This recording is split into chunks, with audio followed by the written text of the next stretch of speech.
This episode of Duologues is a special one for me as I get to share the wisdom of Swamiji with the world.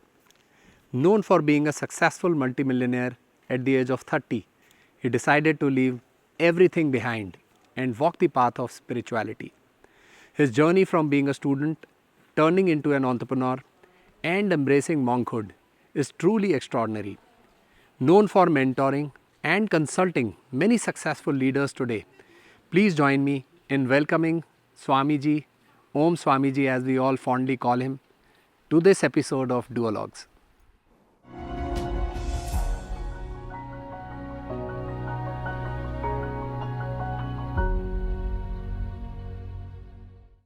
Swamiji, first of all, I should sincerely thank you on behalf of everyone here for giving me this opportunity. I started Duologues in January 2021 with an intention to, in my own capacity, provide inspiration and insights, especially to the youth of the country. And in last 13 episodes of Duologues, I've spoken to industry leaders. And I believe that the intention of precipitating insights and inspirations has happened in a small way. But this one is going to be much more than inspiration and insights. And I'm sure, people are going to get largely benefited with this conversation. So I'm extremely thankful to you for this opportunity. And while there might be countless questions, I've taken note of few of them in my laptop. But to begin with, the most compelling question which is coming to my mind is, as we understand, and quite often in your books also I've read, every individual is a sum total of their own experiences. In my case, over the last decades, I built my career brick by brick, encountering variety of experiences, learning new things, and Duologues also incidentally happens to be one of them. When we encountered this the big question in front of individuals and organizations was whether we are looking at this to just go by, or we are looking at this, converting this adversity into an opportunity for everyone. And therefore, I started Duologues with this purpose. And potentially one can practically look at that. That is the reason I'm sitting in front of you today. But then the other perspective is that, and again, this is quite often mentioned in your books, that what you think is what happens. And last couple of years when I started Duologues, I was thinking to have this opportunity specifically with you. And today I'm sitting in front of you. What would you attribute this particular moment to? First of all, thank you, Manish, for having me. I always maintain this thing that I'm a nobody. There are people smarter than I am, more intelligent, wiser, and people with more experience and penetrating insights about life. This particular one, why we are together, perhaps, I'll be honest with you. This year, I've only given one interview this whole year. That was to BBC, and the other one is this one here. We turned down over 300 invitations in a year. The most don't even come to me, those invitations, they get filtered out. But somehow, Swamiji, Vidu Swamiji, my PA, saw your invite and he said, please at least take a look.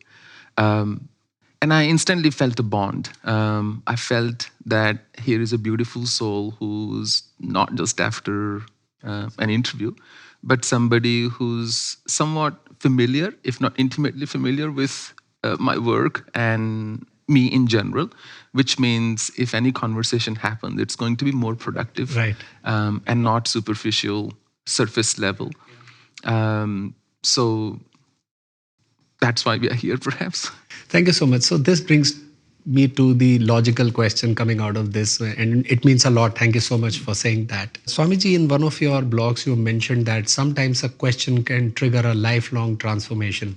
And in your case, you mentioned one incident where somebody in 2005 in Australia asked you a question that one day where your ashram will be located. Yes. And today I'm here. And incidentally, this is the first time for me to be in an ashram. Right. And there is a specific sense of energy which one can feel being here. Right. So the question which is coming to my mind is that in the first instance, how and why did you decide this as a location?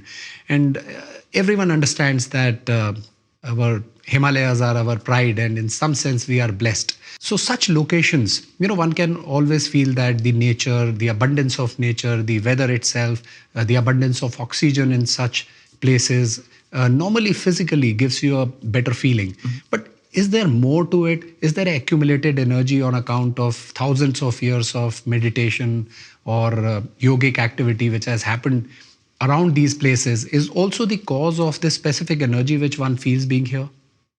Most certainly. If I may quote Shakespeare, Yeah.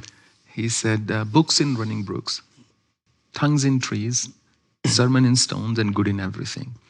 When we are in the mountains, every single tree, every plant, every sapling, every bird, it has living energy.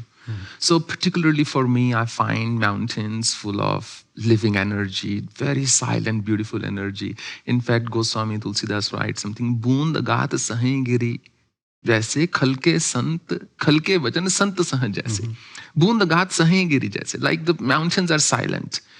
Even if it's hail coming down or snow coming down or rain coming down or absolutely singeing sunlight coming down, they're quiet. Absolutely. And I think that is also that building that forbearance, building that sense of tolerance. I'm not saying one should become a doormat, Right. but knowing what is it that you want to get up and fight for versus what is it that you have to just Absolutely. accept.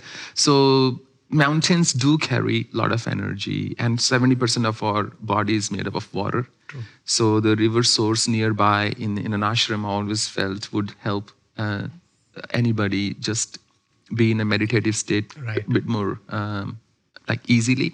The other thing, I wanted to be in a place where, excuse me for saying this, nobody could come to me. True.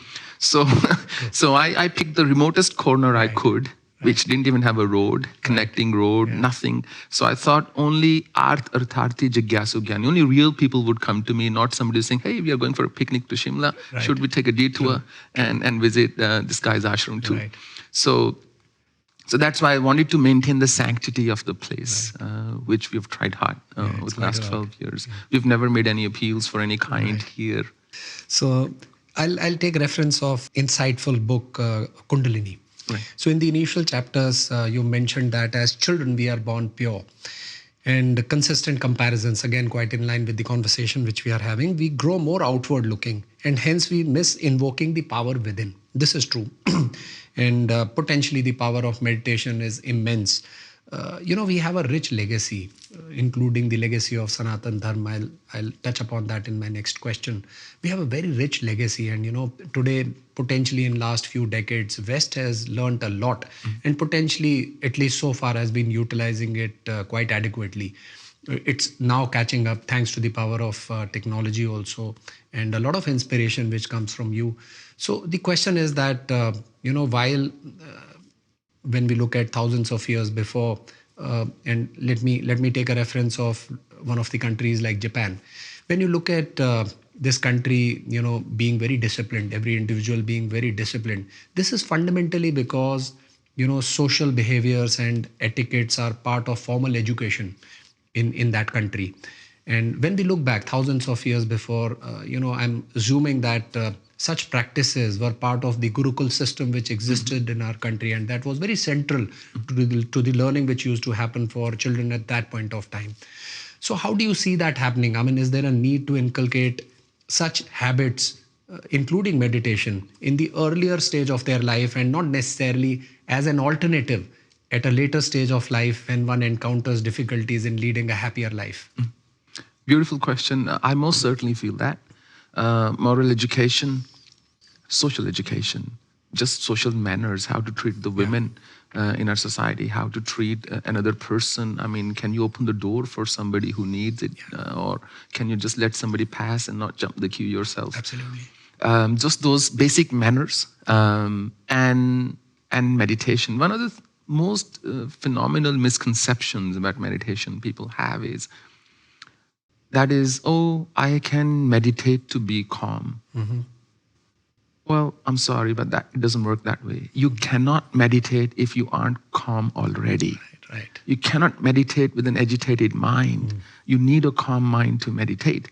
Introducing meditation at a time when the mind is not agitated is actually the way to champion the art of meditation. And I speak from experience after devoting 15,000 hours to this craft, this science, this art. So most certainly, it would do so much good to children, the youth of our country, if they could be introduced to these practices early on in their lives, where this becomes their coping mechanism. Right. If I asked you to speak a word that you don't know, in terms of you've never heard of this word, you've never read this word, you've never heard anybody speak this word, Yeah. can you? No. Which means what I'm saying is any sentences you will construct will be based on the vocabulary you have. True. So when we have to construct our experiences in life, Right. when we have to respond to situations in life, we'll only respond with what we know. Right. And if kids don't know Yeah.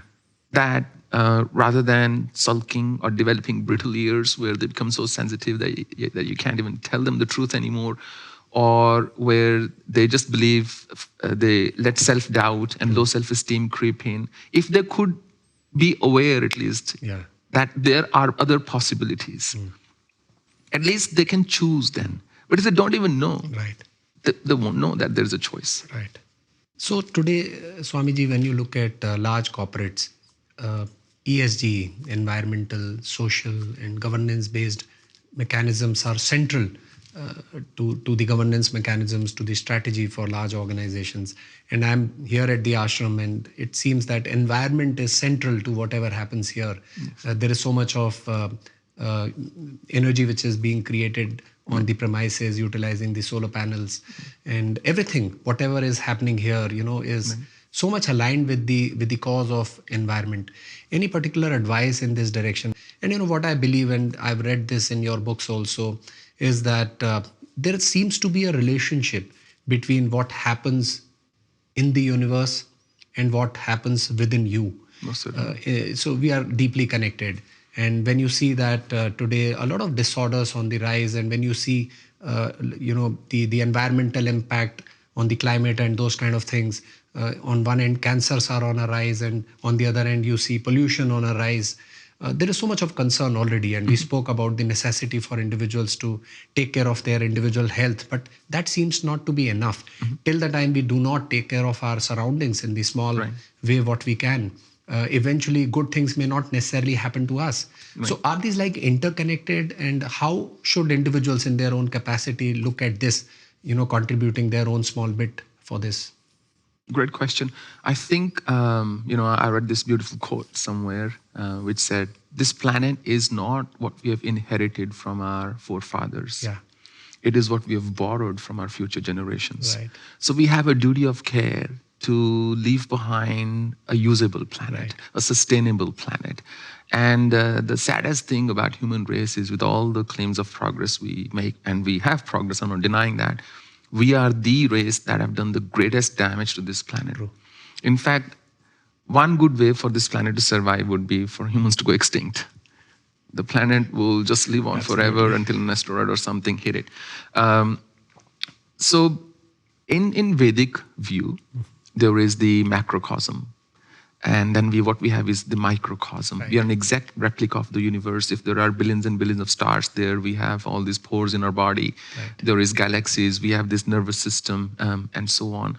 And I would just take a step back even for a moment. When I created Black Lotus App, it used to be called the pinprick effect. And the reason for that is, if you were to take a skin tissue and put it under a magnifier, microscope, and you magnify it further and further, eventually what you will see that there are some cells floating about. Each cell has local intelligence. If you try to prick a cell with a pin, it would try to run away.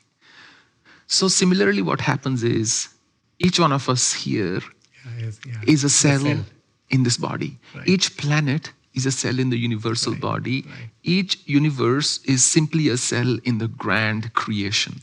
So as Buddha would say, everything is interdependent and interlinked. So whatever we say or do, if somebody here wore a strong perfume, you would smell it. Absolutely. You would be affected by it. So whatever we do and say, or even think, has an impact on those around us. So even if we were to, there was this farmer who would distribute free seeds corn seeds to all his neighbors. And everybody said to him, look, why do you do these things? These guys are ungrateful. They don't even respect it, they don't acknowledge it, they don't thank you for it. Why would you bother with all this? He said, listen, birds, when they come about, they go to their farms and they drop seeds in mine. If I make the neighboring farms better, my own produce becomes better. Right. So we cannot even hope to be happy by making others around us unhappy. Right, true.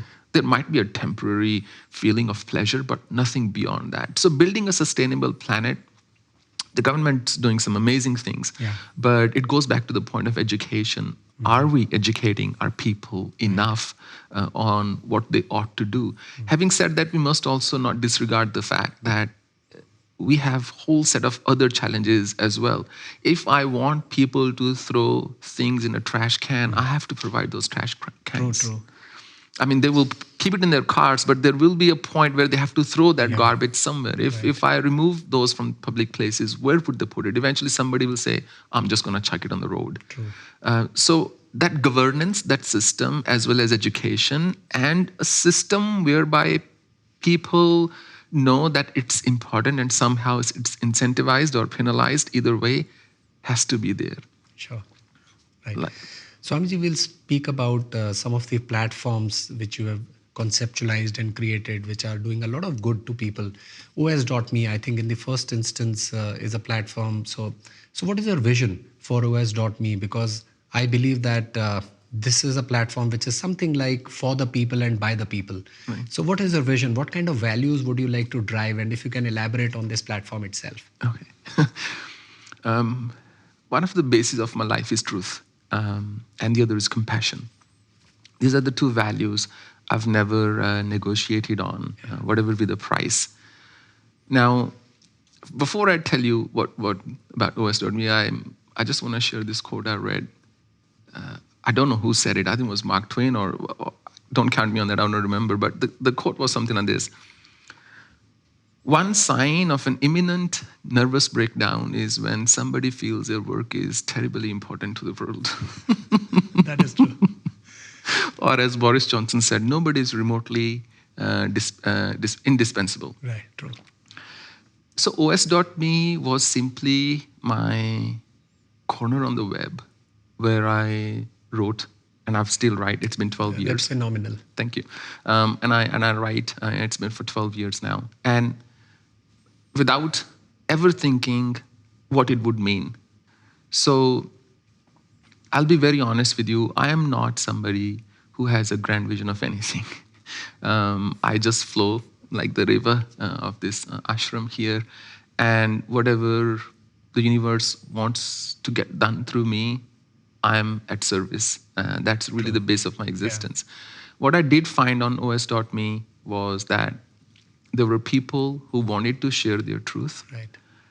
But there was always this thing of getting trolled in external environment. So I opened up that platform for people to write whatever they wish to write. And it's a community, you'll be really amazed. You're actually not judged there.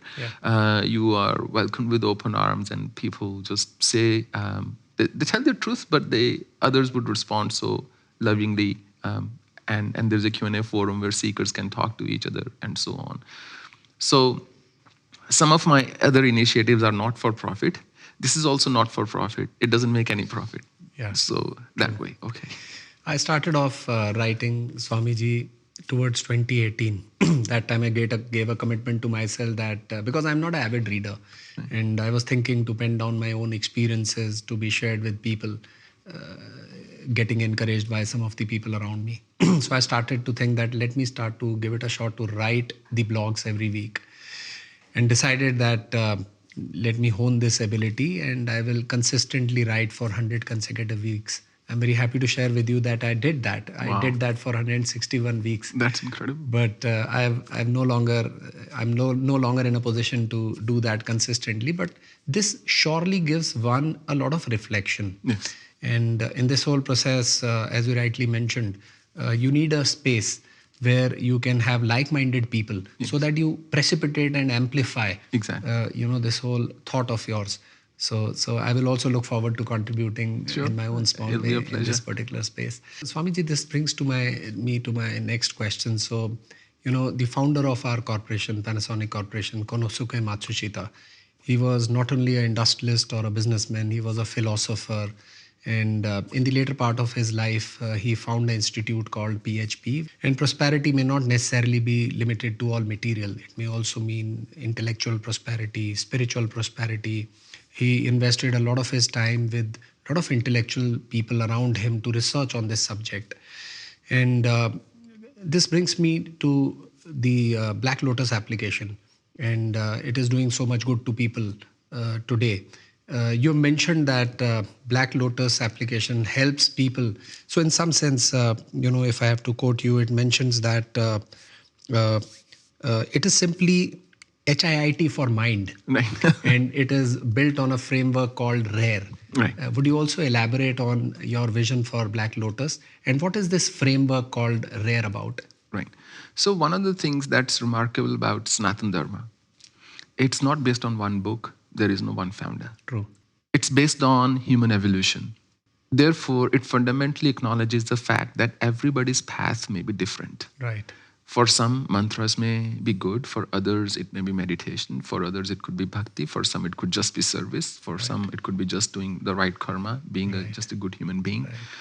So Black Lotus is based on the experience that I had with meditation. I mean,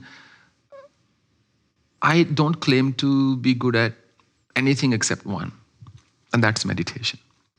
Everything else, I'm just an ordinary person. But when it comes to meditation, that's the only thing I've devoted a lot of time to really understand it and experience it in depth.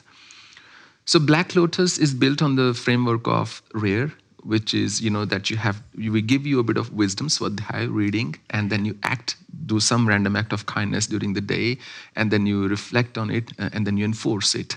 So that becomes the RARE framework. The idea is that just meditation on its own is not enough. Yeah. You could be meditating and you could be blissed out, but the moment you step out, somebody cuts you off in a lane while driving, what is your reaction? The test of meditation is in the real world, not in while you are by yourself. You can imagine anything that you like at that time. So how does one react at that time? That shows where one is spiritually. Right. And so Black Lotus is simply the color black absorbs everything. White would reflect everything. True. Black would absorb everything. So either one be white, one be black, although life is not black and white, it's totally gray. But the idea is that knowing we don't have to react to everything. We don't have to identify ourselves with everything people say about us. And those who don't know us will have the strongest opinions about us. True. Yeah. And they say never justify yourself to people who don't love you. Because those who love you don't need a justification, and those who don't are not going to believe one anyway. Absolutely. So Black Lotus is simply an individual's journey when they want to expand or dip into the expansion of consciousness through an individual path in their own time. Right. For that, there is Black Lotus. Right. Swamiji, you do life coaching specifically for select CXOs. In your experience, have you encountered something very specific which majority of those people are looking at, any specific virtue or a question which continues to bother them? Is there anything which is cutting across the people you have coached? Right. Yeah, so life coaching is a very important aspect of my routine. Yeah. I coach a handful of CEOs of very large organizations, and also a couple of startups. Right. Startups being they're doing turnover roughly $80 million a year. So one thing I notice, which I so admire about intelligent people, they can filter out the noise and get to the point that matters the most. True.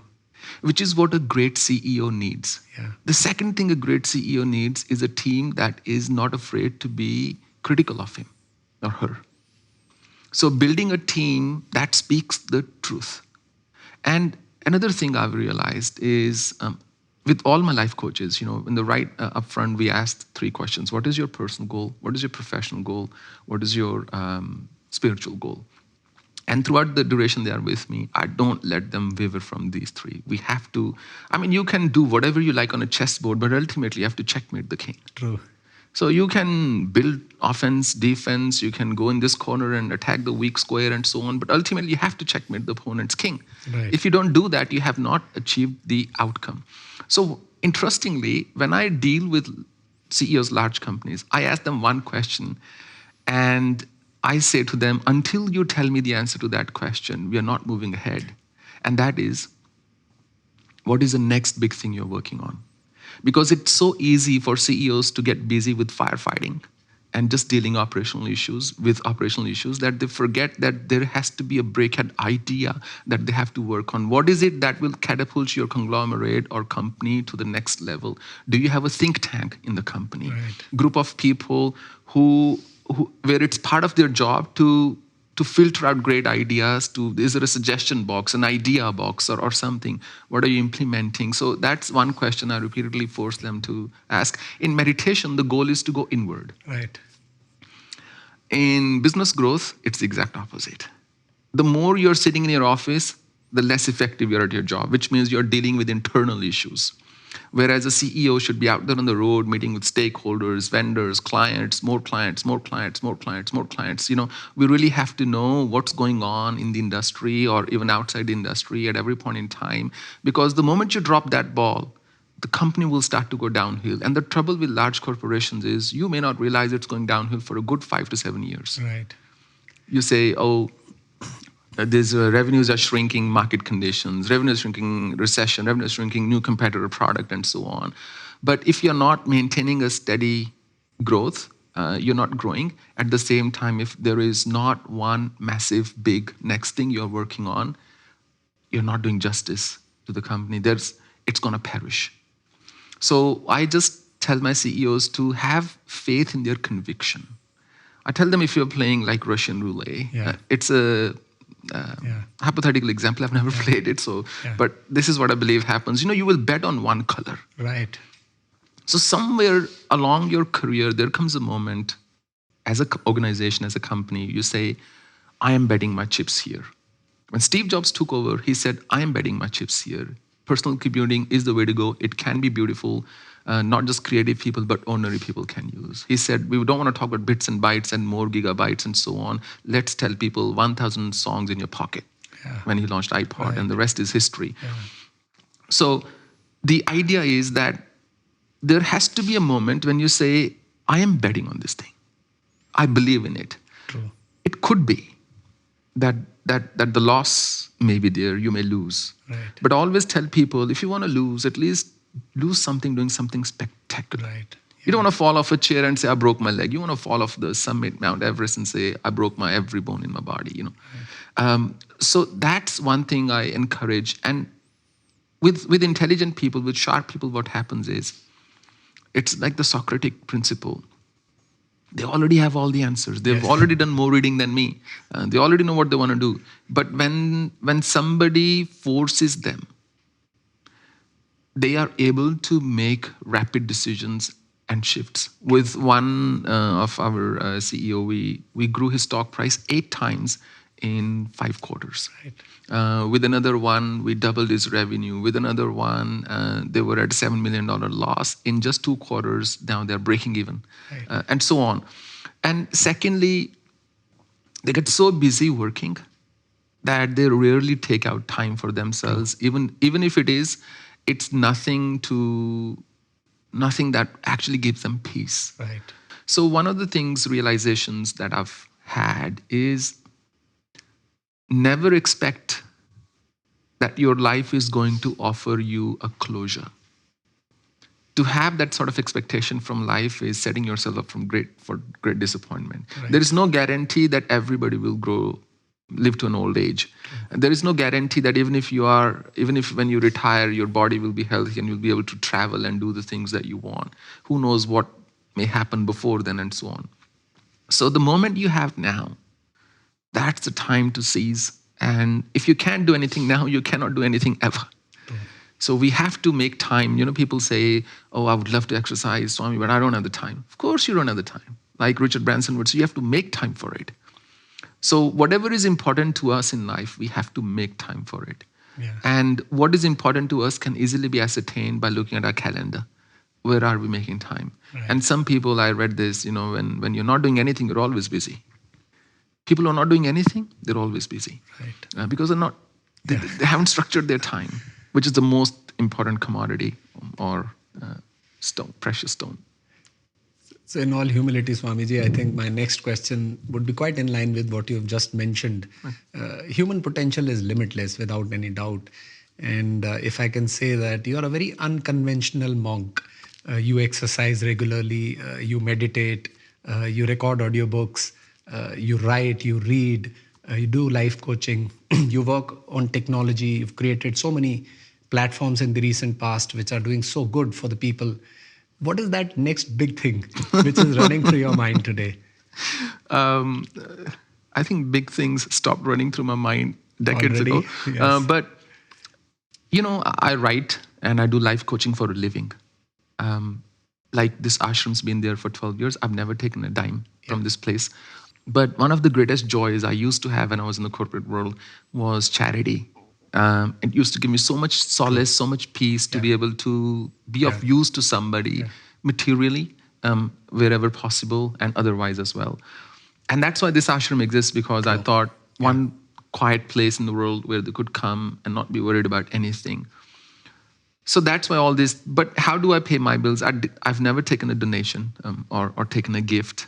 I've always just returned it. So the idea was, okay, how do I pay my bills? One way was to do events and so on. Something I thought, I've done one meditation event. How much times can I repeat myself? So I started writing books. And when some people, it was actually an idea given to me by a CEO for life coaching. We were on a flight together. And I thought, okay, I will take it up. And before pandemic, I never got on a call with anybody, virtual call or even. So that changed. I thought, okay, if I'm getting on a call with my teams, why not do with those who are creating employment in the world, making a difference? If I can help a CEO create more employment, indirectly, I have that solace in my mind that, look, this was meaningful, this was purposeful. Somebody of high potential, somebody with high potential is making a difference in the world. So the next big thing is really nothing. Absolutely. The next big thing, I mean, these are too many. I'm not somebody who dabbles in too many things. My thing is do one thing, do it really well, and forget the rest. But these just mushroomed up out. It potentially was always like that for you, Swamiji. So maybe this was not the question I thought I will ask you, but I'm very tempted to ask you, when you took that decision, that big decision, at a very young age, I mean, many of us would be thinking about making a career for ourselves in the time to come.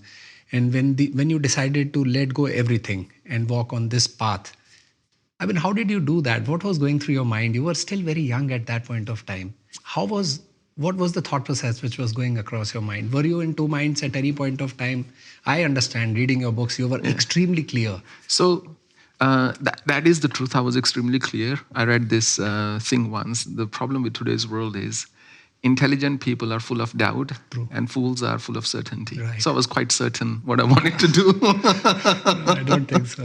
No, really, I was so certain this is what I wanted to do. No questions asked. There was never a confusion in my mind. I was fixated on the idea, put it this way. I was absolutely fixated that this is what I'm going to do. And when I was 20, this thing happened, this meeting. I gained success pretty early on, material success. I was a CTO of this company in a board meeting, and very old man, 65, not very old, 65, a young senior citizen, an infant senior citizen. He was a board member and he was coughing and he was worried about the parking ticket. I said, this is not the life I want. It doesn't matter how big a house he has, what kind of car he's driving, or how much money is there in the bank account. What is the sense in this life? There may be great sense, I'm not denying that. That's what I felt at the time. And everybody's truth is individual. I thought I got to have a better life. What is the objective? What is the purpose? Do I keep delivering on more projects, churning out more things and building more properties and bank balance? But then what?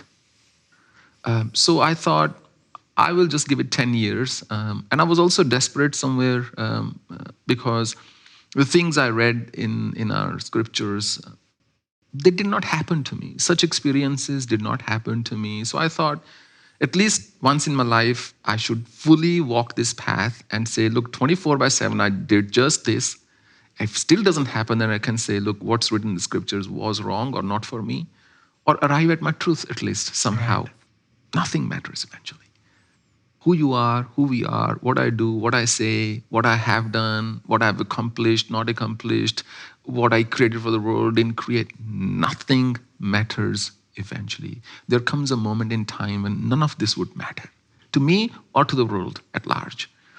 And secondly, it's very important to carefully choose the story you tell yourself. Right. Each one of us, we tell ourselves a certain story.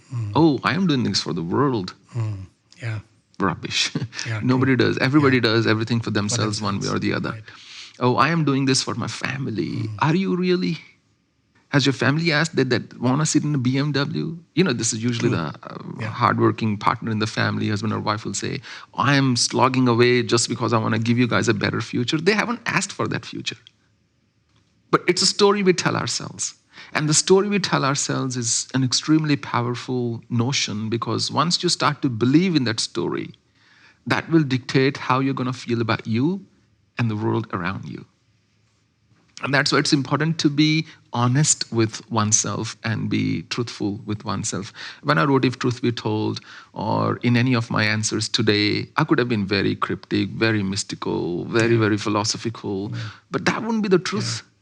That's not going to help the youth. It would derail them. It would create false impressions or illusions in the mind. Oh, this happens, that happens, and so on. Whereas the reality might be that you're here and that's all that matters. Swamiji, you have encouraged me to ask yet another question by right. mentioning this book of yours.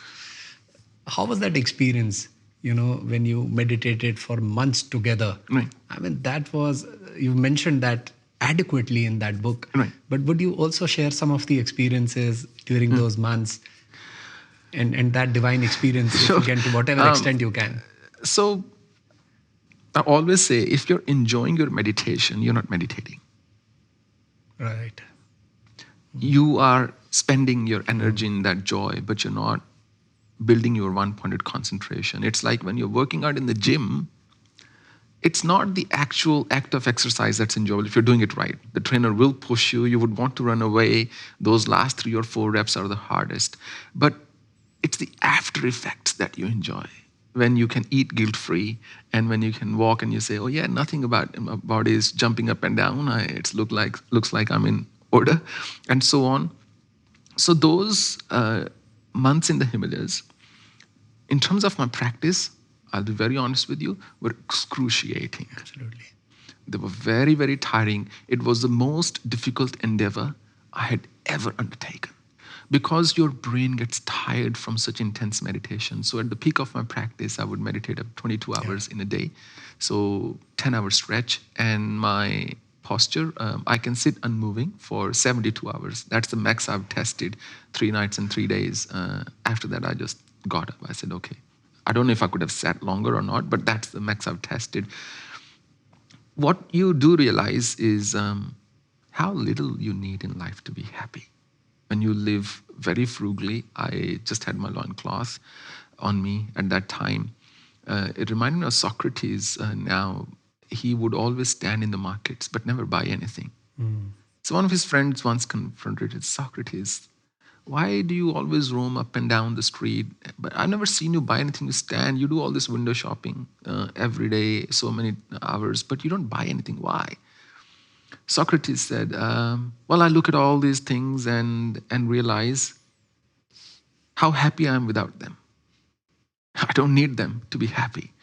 So my time in the Himalayas was just very intense because I didn't roam around. I just sat in one place and did my sadhana day and night, called upon what I believed my truth has always been, that universal energy, some form of manifestation or an extraordinary expansion of consciousness, to be one with the universe, not mentally. It's like you can talk about a piano, You can listen to a classical music. You can give even a great exposition on the history of music, or Baroque era, classical era, this era and that era, and how it started. And you can talk so intelligently that the world will believe you are the greatest piano player out there. True.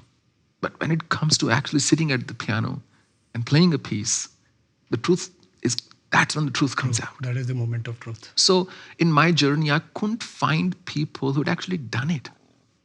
True. I found many who could talk about it. I could find many who could fool others by talking about it, who could create the impression that they are the master of their craft. Exactly.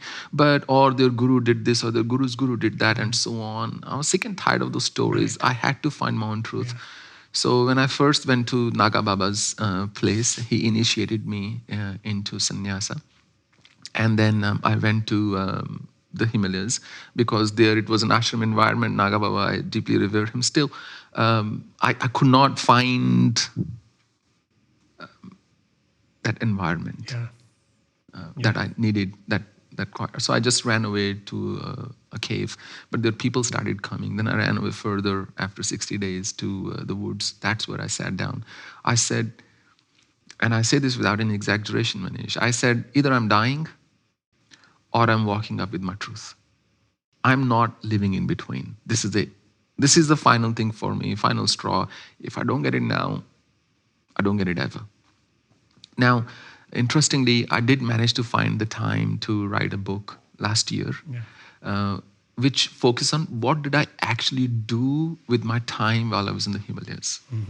If truth be told, I've written what broadly my what journey was like, but I never shared how did I spend my time, what do those 22 hours look like, and so on. So I've written a book already. I was supposed to publish it in April. That's already gone this year, but I haven't had the time to edit it at all. Hopefully next year I'll find the time to edit, and then it'll come out. We will look forward to that.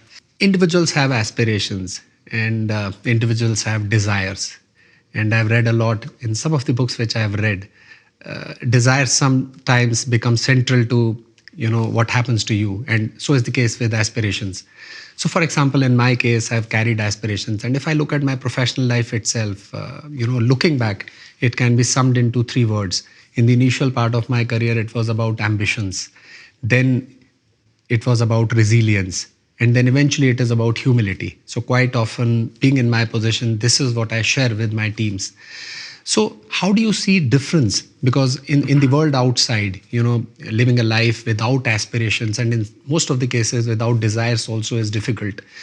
In the first instance, do you see a difference between having desires and aspirations for you? And what is your advice to the youth who's wanting to build their careers in the time ahead? So it's a very deep question. Yes. And a good question. And I'm not surprised it's coming from you. Thank you.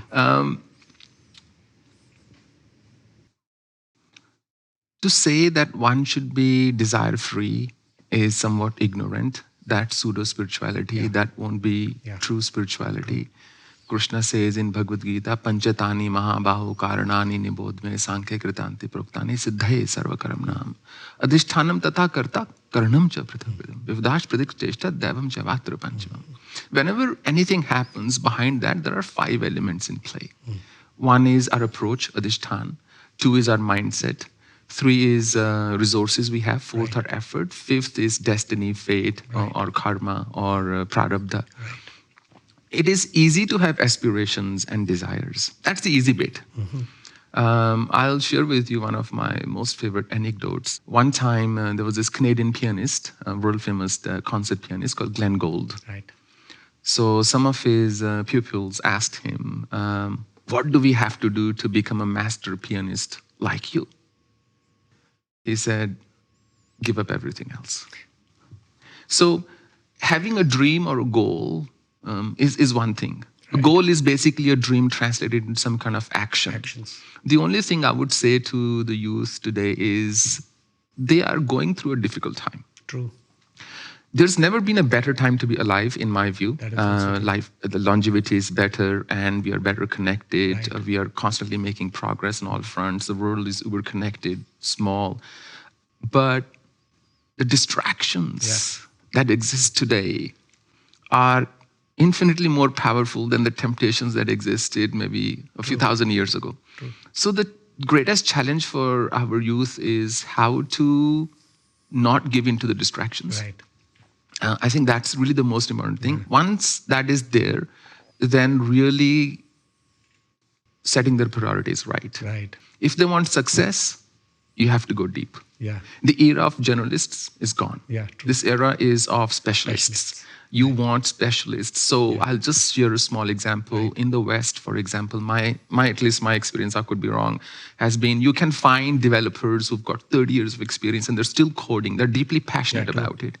But in our country, I don't find that as often. Once somebody is a programmer developer, 5 to 7 years, they want to move up, move up, move up, move up.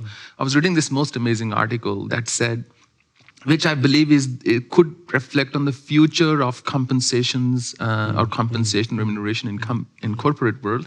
It said the only way to promote an individual must not be that we push them into management. True.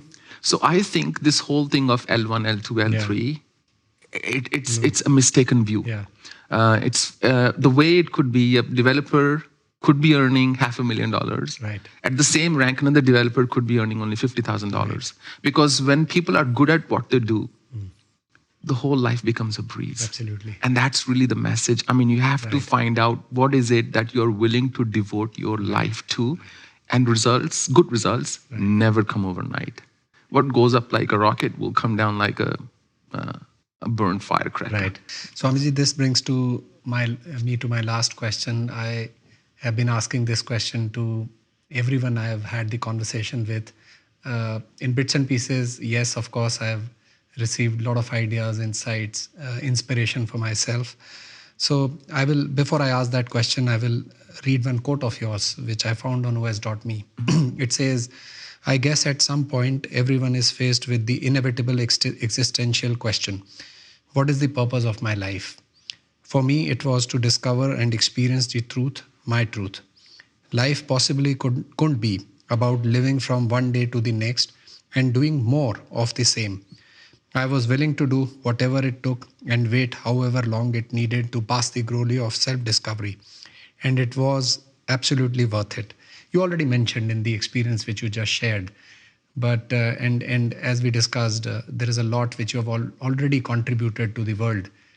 What is that higher purpose which now wakes you up every morning to look at, which essentially is the purpose potentially of your existence in your mind? What is that high purpose?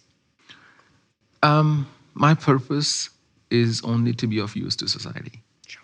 Speak my truth and be compassionate and just do my 2 cents worth.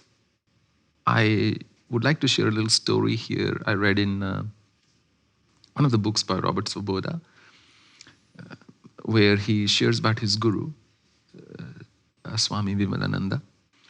And he says, every night before I go to bed, I ask myself 3 questions. Have I lived? Have I loved? Have I laughed? That today, nature gave me the chance to breathe, to be alive, to function in this body. Did I live it fully? Or did I just get by? As they say, if you're getting tossed about in the choppy seas is hardly a voyage, right? True. You have to have a sense of direction, a bit of control, that I'm steering the ship of life the way I want. So have I lived, or did I just get by? Did life drag me today? Have I loved? Did I express to somebody how much they mean to me? Did I express my love to them in some way? Did I tell them how important they are to the existence? Just the fact that you're alive means nature wants you, whether somebody else does or doesn't is immaterial. Absolutely. Third, have I laughed? I got the chance today to live one more day. Did I maintain a sulking face, or did I laugh? So I think the only slight change I would make to this is, have we lived? Have we loved? Have we laughed? And really the mantra of my life is live, love, laugh, give. Swamiji, I always say that the conversations which I had with the leaders used to be very insightful and inspirational. This one is far more than that, enlightening to say the least. I hope they're not tuning into this conversation. They would It's just definitely, and I'm joking. saying that with consciousness. No, I'm just So joking. enlightening and thought-provoking, conclusive in many ways. So I'm very thankful to you for sparing your time out of your very, very busy schedule. I'm also thankful to everyone at Sri Badrika Ashram. The hospitality here has been really the best. Yesterday, I was having a brief conversation with some of the staff here. I was mentioning that the easy way to sum this up is that this place has all the comforts and convenience and, in some sense, luxuries to lead a simple life. Right. So that is what I believe being here last couple of days. So thank you very much for that. I'm sure this is going to benefit a lot of people in many ways than few. And can I also mention a couple of things? A big thank you to Manish, you as well, and your team. Very loving, very capable, talented team here. Thank you. The other thing I wanted to mention, just because I'm in a robe or I have the so-called label of a monk does not make me a more superior person. I say it with like really great feeling in my heart. The corporate leaders you have interviewed and you yourself and others, we are deeply grateful to you. We are thankful to you. If I go into a hospital and I have to go on an MRI machine, it's not a machine that a monk created. Right. It's a research scientist or a group of researchers who were deeply devoted to the cause who created that. Absolutely. So I always say if Buddha and Einstein were to switch places, both would fail. So the contribution that the corporate leaders have given to this country and also people who are building this nation, brick by brick, like you said, as long as those bricks are not being hurled but stacked up, we are good. So I think they deserve a big applause and they deserve all the credit, particularly when the environment is so difficult and challenging at times. Always say the sign of a saint is not what they're wearing, but how they make you feel. Right. And there was this person, I'll just finish this, and he said he used to visit Neem Karoli Baba.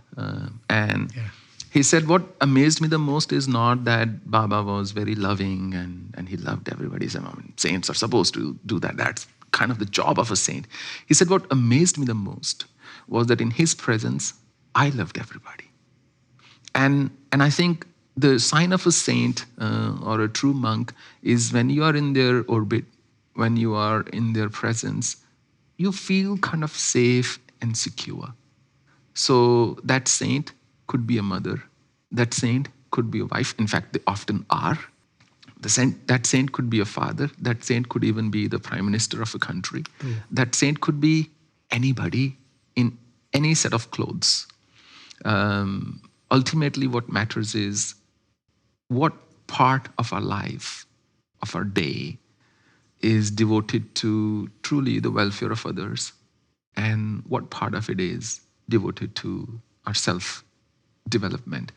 So I always feel so thankful to people who are running large corporations and the amount of stress it goes through. I know because I've experienced it in the past, what it's like. It's not a small thing. True. It's not a small thing to maintain still a smile on your face, to show up to work every day and lead a team of thousands of people and inspire them and make sure there is food on the table for those families. Absolutely. I think it's way more than what so-called a monk or any monk would do. Think about it for a minute. It's the truth. Thank you so much. It means a lot, Swamiji. Thank you so much. Thank you. And again, thank you so much for your time. Jai Shri Hari. Jai Shri. Thank you very much. Thank you.